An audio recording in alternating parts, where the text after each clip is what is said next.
На ден пред изборите гласаат лица сместени во установи за вонсемејна грижа и затвореници во казнено-поправните установи, а од удобноста на своите домови гласаат болните и немокни лица, како и лицата во домашен притвор. Според информациите од Државната изборна комисија, право на глас денеска имаат 2162 затвореници и лица во домашен притвор, 8848 болни и немокни лица, како и 442 лица во установи за вонсемејна грижа. Председателот на Државната изборна комисија Борис Кондарко потенцираше дека резултатите од гласањето на овие категории избирачи ќе бидат објавени утре. Секој е поединечно во посебен запечатен плик и во гласачката кутија. Денеска гласачките кутии и пликовите од овие гласачи не се отвораат и нема да се објават како резултати.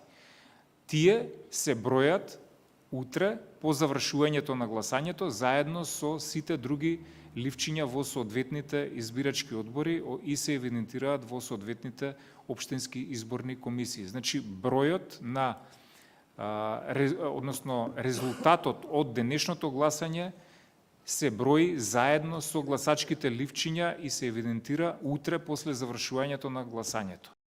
Во однос на регистрираните неправилности, Државната изборна комисија поништи една советничка листа за град Скопје, откако по допрен глас утврдија дека на неа е всушност кандидирана почината личност.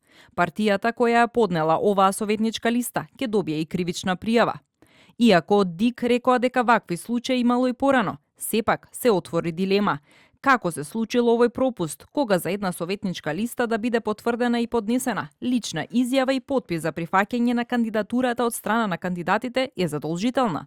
Утринава во општина Ново Село избирачкиот процес пак беше привремено прекинат, а гласачкиот материјал повлечен, бидејќи на гласачките ливчиња редниот број на носителите на советничките листи бил погрешно испечатен.